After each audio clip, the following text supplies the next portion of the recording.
Yo, what's the crap, boys? So the draft lottery was quite some time ago. We all know draft order. Obviously, some trades are going to happen. Looks like Portland maybe will choose a player. We're going to talk about that. Obviously, we all know who's going number one unless something like you know what I mean. Unless no Spurs are locked in on Wembanyama. He's going to get picked there. Charlotte's been picked number two. They moved up. Portland moved up. I mean, these two teams, they're projected to go top five. Now you got number two and three picks. People are going to talk about you're going to go with Scoot or is it Brandon Miller. Personally, my take on the Thompson twins, I'm not saying a thing about them until they play like half a season because these guys have been playing against like children. Obviously I'm like, don't get me wrong, they're definitely good basketball players. I would not be comfortable choosing one of those two players in the top five where they've not actually played against. You don't want to doubt them, but like, come on, you're playing against people a lot younger than you and people that aren't in the NBA, even like college level. So it's definitely a bit questionable. I'd definitely take Carson Wallace. Wallace in the top five if I was a GM and I had the top five pick, 100%. But saying about that. So Charlotte number two. My first initial thought was okay. Before the lottery, well, not before the lottery. I didn't know what Charlotte was going to do. But when I saw the results, like okay, my first thought, Brandon Miller. You go with Brandon Miller. LaMelo at the point, Brandon Miller at the three. Miles Bridges if he comes back, got him at the four. You can make with that core. Make some trades, whatever. Then some logic came in. Obviously, Portland, we don't know what Portland's going to do. It looks like they're going to trade that pick. In my opinion, you trade away Dame. You're just stunting your franchise, from 5 years of progress. That's just how it is. Like, you got the third pick. Okay, the fourth, I get trading it, bro. If you got a top three pick in this year's draft, you have a not guaranteed Hall of Fame player. Wembanyama, Scoot Henderson, and Brad Miller all can be Hall of Famers one day. Possibly will be. I would predict that they will be. I think Brad Miller's a guy that will easily average 30 in this league one day. Same with Scoot. I could see him averaging 27 and 10 one day, maybe even 30 and 10. He is quite comparable to Russell Westbrook, all this stuff. But with the logic of you choose the best prospect, it's clearly not the Warriors. Example. Looking back, I'm sure they would take LaMelo Ball easily. And then you can trade away Jordan Poole, run Steph for the shooting guard, and then Clay. You know what I mean? You'd make that. You'd rather do that. But this is I don't know. You don't James Wiseman hardly played in college. These two players did play. Obviously, Scoot's been playing in the G League. I don't know. I really don't know because people's logic.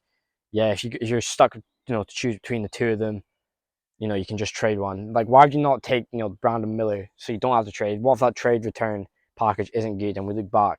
Obviously, drafting is quite a hard thing to do because it's all expectations, what you think will happen, but like truthfully, you have no idea what will happen. Obviously, it's unlikely these two players become bust, but you never know. Like, come on, Ben Simmons, look at Ben Simmons, bro. Obviously, Scoot Henderson is great on the pull up, mid ranges. His floor game's nice. Athleticism, probably the most athletic guard in the NBA when he comes in. You expect him to develop that 3-point shot. When you see him in interviews, he does have that good mindset. He seems real professional, which I think the Charlotte Hornets lack some professionalism. I think he could definitely turn their franchise around, which is why I'm kind of, I'm on the fence. But I would pick Scoot Henderson. It's just a safe pick. Brandon Miller, don't get me wrong, he is an elite scorer, probably the best shooter and scorer in this draft. A bit slow, a bit unathletic, but like you can't tell me his game does not remind me of Paul George. He's probably the most skilled player in this draft. Obviously, there was that whole situation that went on. I don't know exactly what happened. I don't care. That's his business. Like if that really affects you from drafting a player, come on, bro. Like, you're clearly not a good organization because if a good organization would stop that, from preventing that from happening. So I'm really on the fence of it, but I think they should go with Scoot Henderson. Hey, maybe if they pick Brown Miller, hey, that's still good. Like, regardless of who Charlotte picks or whoever has the number third pick, depending on what the Blazers do with it, you're getting a great player, so you can't lose. Maybe the Charlottes are more likely to lose because they've got the choice between the two of them. Whoever gets the third pick is just dealt with what they got, unless Sir Thompson could he was working out with the Blazers. Maybe there is some speculation of Brown Miller going to the Rockets. So who knows? We have no idea what's going to happen. But Scoot Henderson the point, LaMelo the shooting guard. That is complete Lob City 2.0 right there. That'd be a great duo. But Scoot Henderson, I think you just do take him. I think him and LaMelo can be a great duo. He's great off the catch. Obviously, he's so explosive and athleticism. You can use him good screening on and off the ball. Also, he's a great card. Like, he's defense is gonna have to keep an eye on him, which will open up space for LaMelo or like Dame. Like, who knows? I think he's a great player. I think you just draft him. It's kind of like a no-brainer. LaMelo was argued to go number 1 in the 2020 draft, and he went third.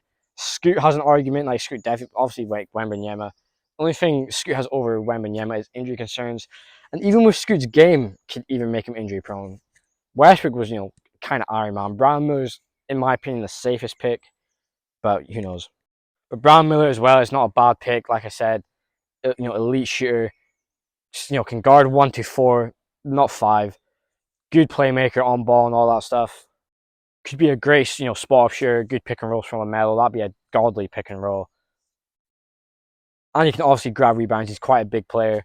And in this college, in college, he's shown quite a lot of poise in the clutch. Like, regardless who Charlotte picks, they're making their team a whole lot better.